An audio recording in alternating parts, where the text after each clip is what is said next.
okay, umaling kami lahat, pabalik din po sa school, dahil yun na nga tulad ng sinabi ko, na marami kami naman din po ang palengke na lahat kami pabalik, tapos nag-usap-usap kami, nag-usap-usap kami, kung paano naman namin gagawin yung sasayos doon sa mga picture at video na ginawa ko namin. Okay.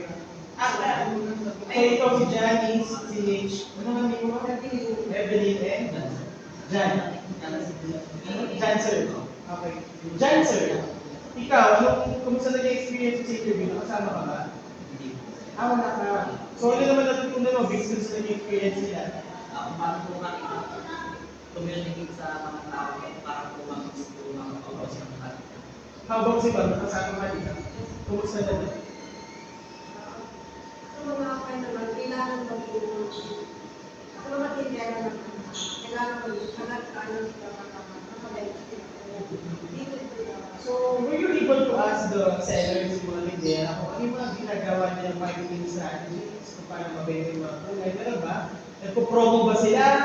Ano kayo yung mga strategies na ginagawa nila para mas madaling mabenta yung mga kulay?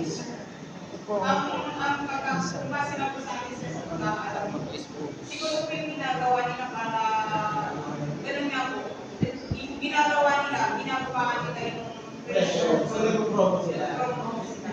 That is called promotion. Pag nalaman ng